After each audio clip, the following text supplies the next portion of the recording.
Okay, so have you ever thought about how like a drizzle, like a little drizzle or like a big raging storm could totally change your D&D game? Yeah, You know, true. we often, I think, get really focused on the stats and the strategy and all that stuff. But, what about the wind, pushing you forward, or the fog that's obscuring your path ahead? Yeah, I think weather can be a really powerful tool for dungeon masters who are trying to add, depth and dynamism to their campaigns, and I think it's often overlooked. Yeah, I totally agree. And just the other week, actually, my players were trying to sneak into this enemy camp under the cover of darkness. Oh. And I was like, you know what? I'm going to throw in a sudden downpour. Ooh. And it made the ground so muddy that it was almost impossible for them to be stealthy. Right. They had to totally rethink their plan. I love it. It was pretty fun.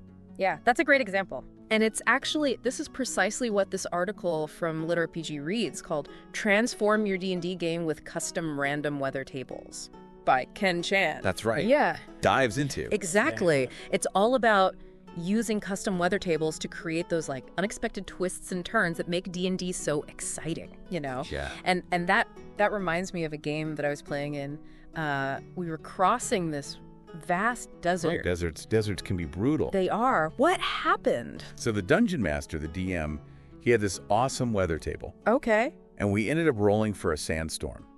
Ooh, intense. Oh, it was intense. Visibility dropped to almost zero. Wow. And we had to huddle together to avoid getting separated. Yeah. But the best part was the storm uncovered this hidden passage that led to this ancient tomb. Oh, wow. So we had to talk about turning a challenge into an opportunity. Yeah, it was great. That's so cool. It was a really great turning point. Yeah. Yeah, that's one of the key points that Ken Chan makes in the article, is that weather isn't just about making things harder. It's about, creating this dynamic world that reacts to the player's actions and throws unexpected curveballs their way. Yeah, absolutely. Yeah. And he gives this fantastic framework for building those curveballs, these custom weather tables. Yeah. And I love that he breaks down the process step by step, making it really easy for any dungeon master to create their own. Absolutely. Yeah, he starts with the basics. Yeah.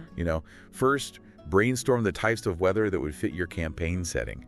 Are we talking about a tropical island with sudden squalls, or a frozen tundra with blinding blizzards, or a mystical forest with eerie mists? It makes the world feel so much more real and immersive when you consider those regional and seasonal variations. Yeah. Yeah, and then comes the fun part, assigning probabilities to each weather type. Do you want sunny days to be the norm, or are sudden storms more likely? Yeah. So that's where you, as the dungeon master, can shake the feel of your world. Yeah. Right. And then of course you have to think about the effects of each weather type. Yeah. Does rain just make things slippery, or does it cause flooding? Yeah, does it reduce visibility? Yeah, or could it even wash away bridges? Exactly. Yeah, things like that. And Chan's example table is a great starting point. Yeah. He has a range of weather, from light drizzle to raging thunderstorms, each with its own unique set of consequences. A roll of 30 to 34 on his table results in ethereal mist. Ooh. Which could lead to some really interesting role-playing or exploration challenges. Oh, absolutely. Imagine your players trying to navigate a dense forest shrouded in mist, unsure of what dangers lurk just beyond their sight. Right. It's talk about building suspense. Oh yeah, it's those little details that can make a huge difference in how players experience the world. Right. And speaking of details, Chan also encourages us to think beyond the mundane. Okay. He dives into some really cool ideas for incorporating fantasy elements. Oh, yeah? Into weather systems. This is where things get really interesting. Yes. We're talking about mana tempests, elemental tornadoes, even fairy fog. He paints such a vivid picture of a mana tempest. Right. He describes it as a swirling vortex of raw magical energy that can disrupt spells, empower magical creatures, and even alter the very fabric of reality. I can already imagine the chaos that would ensue if my players got caught in one of those. Right. Talk about a memorable encounter. Yeah, that's... But he cautions, it's important to strike a balance. Right. With these powerful elements. Yeah, we don't want to overwhelm the players. Right. Or take away their agency fantasy weather should enhance the narrative. It shouldn't dictate it. Absolutely. It's all about finding that sweet spot where the weather adds excitement and unpredictability without overshadowing the player's choices and actions. Exactly. Right. And speaking of narrative, Chan dedicates a whole section to using weather as a storytelling tool. Okay. And he says it's about more than just rolling dice. It's about setting the tone, foreshadowing events, and even reflecting the emotions of the characters. So think about a scene where your party is like trekking across a snowy mountain pass. Okay. Like instead of just describing the cold, you have the wind, like pick up, maybe even hint at an avalanche. Yeah, okay, now you've got my attention. Yeah. So how would you do that? Like, how would you do that with the weather table? So Chan introduces the concept of dynamic weather tables. Okay. Where you use percentile dice Uh-huh. to like let the weather escalate. Okay. So maybe you start with like light snow. Right. And as the party progresses, the DM rolls again. If the roll falls within a certain range, boom, blizzard. That's so cool. Yeah. It adds that layer of unpredictability that keeps everybody on edge. Exactly. And it's not just about danger, right? Right. Weather can also create opportunities for the players to be clever.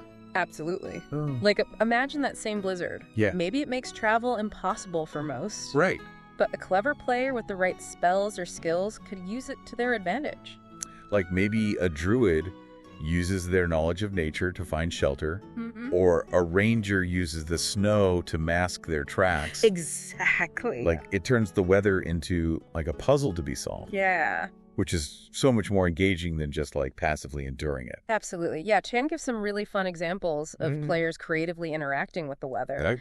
There's one where a party uses a sudden gust of wind to launch a surprise attack on a group of bandits. Now that's thinking outside the box. Right. It shows how weather can be a tool for both the DM and the players to create really memorable moments. Exactly. And I love how he encourages us to go beyond, the typical rain and sunshine. Yeah, he does. He provides like concrete examples. Okay. So like in a dark forest, you might have whispering mists that like disorient travelers, or spectral luminescence that reveals hidden spirits. Ooh, spooky. It adds a whole other layer to the atmosphere. It's like the weather itself becomes part of the storytelling, reflecting the mood and the mystery of the forest.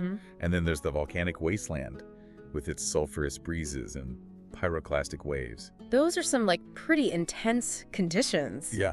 Those pyroclastic waves especially sound like they could be like a real challenge to survive. Right. Adding a sense of urgency and danger to the setting. It's not just a desert, it's a volcanic wasteland. Exactly. The weather emphasizes that difference, which is so cool. And then there's the ethereal plane with its dream fogs and temporal breezes. Now that sounds trippy. Yeah. He describes temporal breezes as like messing with the flow of time.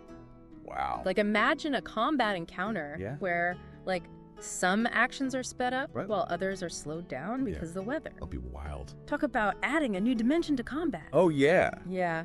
I can see players trying to use those like dream fogs to their advantage too. Right. Maybe to glean visions of the future or to create illusions. It's like the weather itself becomes this magical force that players can like tap into. It's clear that Chan really wants us to think outside the box when it comes to weather.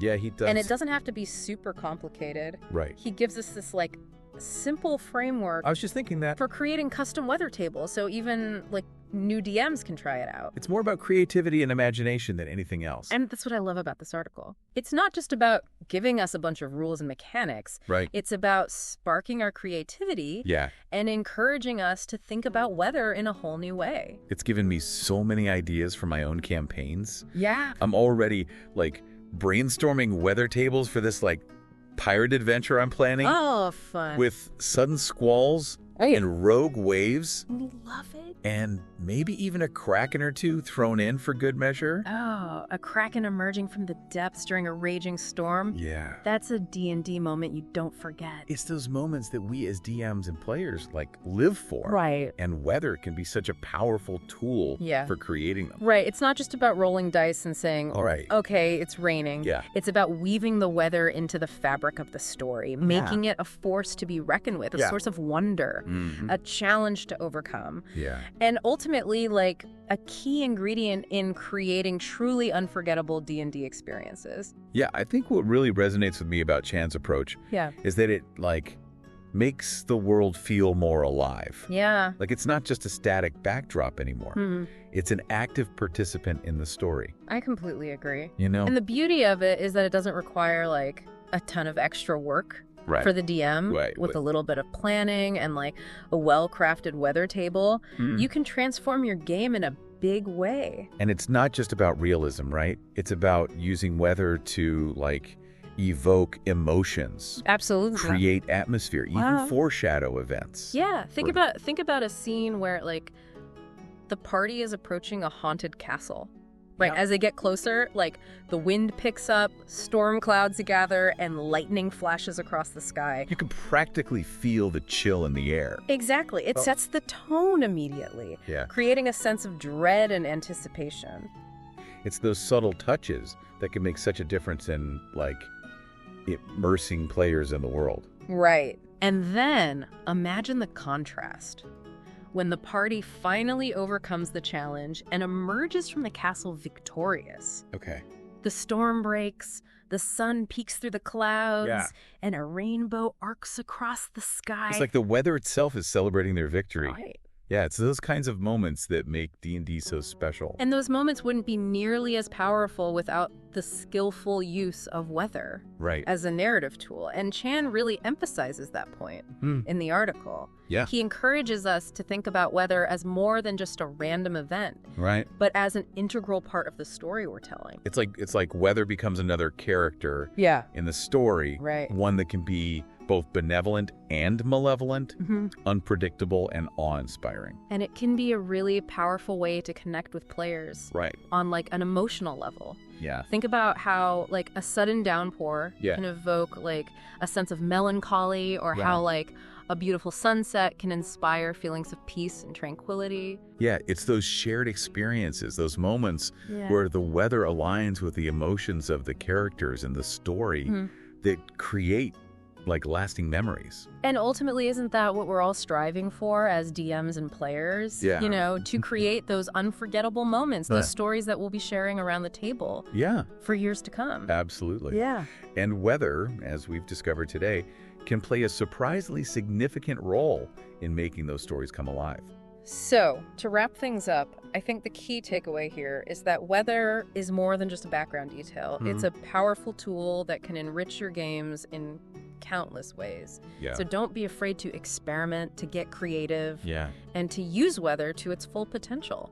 A huge thank you to LitRPG Reads and Paul Bello for sharing this insightful article with us. Yes. It's definitely given us a lot to think about, and we hope it's inspired you to incorporate weather into your games in new and exciting ways. Now I want to hear from you. What's the most memorable weather-related moment you've experienced in a D&D game?